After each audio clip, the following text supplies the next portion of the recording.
Welcome to the Midday Live Show. Go on, meet the crew. You know what we just came to do. No telling who be coming through. Jazz and Fritz and Steve, who styles gotta fit the mood. It did been a while, they left the milk. I got a DJ too. DJ who? DJ Spoil Milk on the ones and twos. Catch the show, watch it be on 12 and noon. Ain't nothing like them other shows. They checking for your podcast. All hard just broadcast. Go screen the live on YouTube. Brand new, everything about them got a bag too. Had to, cause now they see the stars when they pass through. Bad news, if you ain't up on this, you can't slide through. Especially when they fine dining, shining, but the time whining.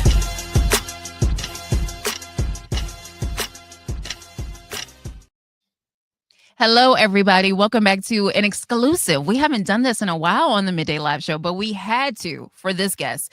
I am Jazz, aka Jazzy Fierce, the fiercest of them all, live from iHeartRadio Chicago. And I am with DJ Spoiled Milk.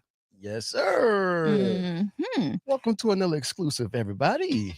Yes, and it's going to be a good one. So our guest today for this exclusive is an Emmy Award-winning television and film producer whose impact behind the scenes has helped shape some of the most iconic shows in history. And today he joins us not just as a producer, but as an author, here to talk about this powerful new book called A Gathering of Voices. It's an anthology that brings together rich personal stories full of heart, humor, and resilience, offering a more, deeper human look at the lives and journeys of 6 dynamic writers. So everyone, please welcome to the Midday Live Show, Charles Floyd Johnson. Hi guys, how are you? Good, how are you doing? Good, thank you for that wonderful introduction. Of course. Thank you for being here today. So we have to get into A Gathering of Voices. Right. And it's described as being moving and lyrical. So I want to know what inspired the anthology and the collaboration with the other writers that are also in it. Yeah, we were all people who came together who were seasoned Well, we weren't seasoned writers when we started, but we were seasoned career veterans in different fields. 3 of us were in entertainment. Denise Nicholas, who pulled us all together. Hattie Winston, who's an actress who was on Becker and who was in so many other things, and myself, and then there was a doctor and 2 other people. And we were all interested in writing memoirs, but we finally found out that we had so much material that wasn't going to be in our memoirs. We said, let's put it together in a book and let's try to figure out how to coalesce it and bring it together for audiences and readers. And that's what we did. Okay, and I love that. As someone that has like decades in the TV and film industry, how did your experience as a producer shape your perspective as a storyteller for the book? Well, guys, I've sat in.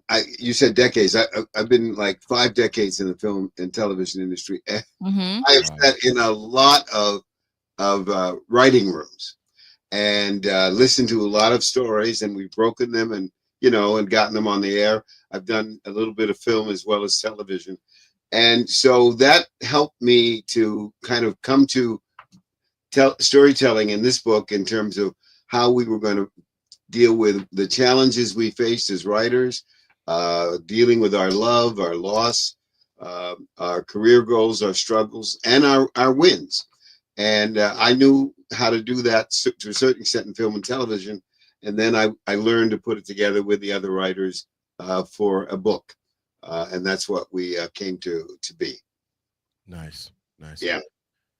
I always love to ask writers, what's your process like? Well, this was difficult because there were 6 of us.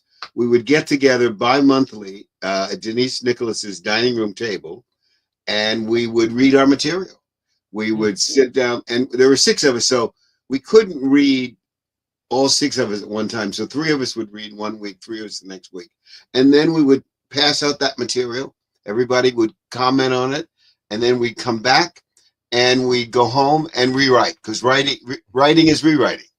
Right. And it wasn't always easy because there were 6 different points of view, 6 different career tracks. We came from all over the country. One of us is from Birmingham, another from Mississippi, one from Detroit. I was from Delaware. One from St. Louis, and only one from Los Angeles.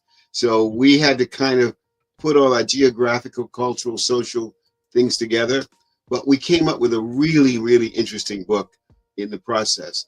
with a lot of stories about our lives, and we hope that they will then relate to readers, young and old. Nice. Yeah. Was there a specific story, whether it was yours or someone else's, that kind of hit you in a different, like, emotional way that you weren't really expecting? Mine, because Yeah. I decided to write about a cancer journey I had, and it was about 5 years ago, and I had never talked about this because it was a difficult thing to go through. I went and found out that I had a what do you call it? A pancreatic cancer. And you know, when you hear about pancreatic cancer, you think that's a death sentence. So I wrote about it in a piece in the book called "In the Middle of the Night," about how I dealt with it, how it affected me, and how I came through on the other side. So it was pretty difficult. There were other stories that hit me from other people. My friend Hattie Winston had one about how she was molested and raped as a child. And when we talked about those stories in the room, we felt like, you know, they stayed in the room, but then we felt like then we had to do, how do we present them to readers in a way that we're comfortable with it and readers can identify with. So those are two of the stories that are interesting. Really, there are a lot of interesting stories in the book. Nice. If you had to choose a word to describe this book for our viewers, for our listeners who may be interested, what word would you use? You're going to challenge me to find You're a like, word. just one? Just Just one word? All right. Okay, guys. I'm going to say heartwarming. Yeah. Because it really, we've started to get a few reviews and people are talking about that they read the book and they can identify with it, or they have things with other people, their families or friends, and they feel like sometimes they've spent time with us and they've been in the room with us. So that's a really good thing. And so that's why I say heartwarming. Nice. And I love that. I love that. Yeah. So doing a little bit of research on the book, it says that it touches on, you know, universal truths and resilience. So what is like one lesson you would say that you've carried throughout your life? Well, I tell you, I started out first as a lawyer and then switched careers to film and television. Didn't know what the heck I was doing. And Yeah, you went to Howard, right? I went to Howard and then and to law school. And then I decided that wasn't what I wanted to do with my life. So when there's a story in the book, guys, about growing up in Delaware in a soda fountain in the 50s with my mom and dad's soda fountain, watching television and thinking, I want to do that.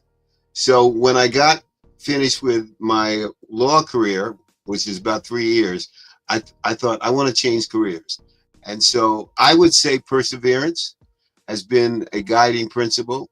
Opportunity always had to meet preparation, and always feeling that no matter how hard the task looked, you have to go at it and just stay true to your goals. Those would be my guiding principles.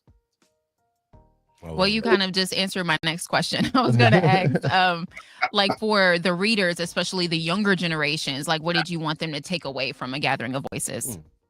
Yeah, well, you know, specifically young people, you know, it's such a difficult time now growing up for lots of young kids, as you know, and we're fighting this crazy world of ours and this crazy administration.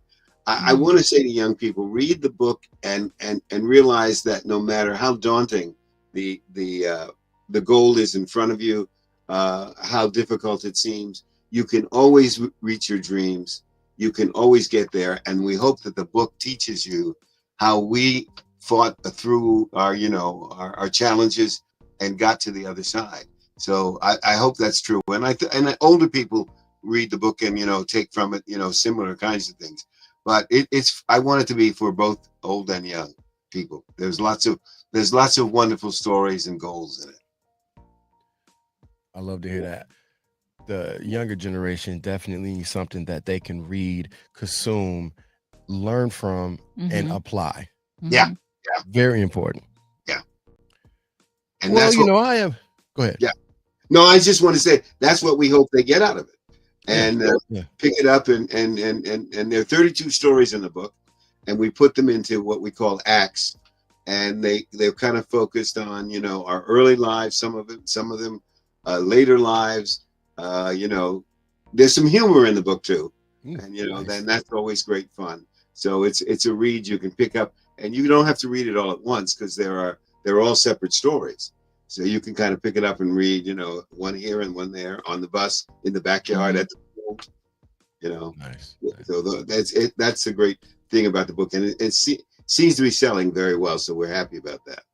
I love that. Yeah. And it's such a different concept. Like, I love that it's literally a gathering of voices. And as you say, you guys have all been, through so much life and so many lessons that you've learned and experiences. And the fact that you're sharing that with all of us, and especially the younger generation, it's like we need to hear about that. We need to learn about it. Yeah. And it's inspiration for the future, for sure. And we wanted to share that. So, it's a mutual admiration society. We wanted you guys to hear it, but we wanted to share it because we felt we had something to share. And it seems to be, that seems to be the calling for the book. I hope you are an icon. So thank you for sharing. Well, good. Thank you for saying that. And I hope that you two also get a chance to read the book. And it's nice talking to you guys today because I wish you the very best.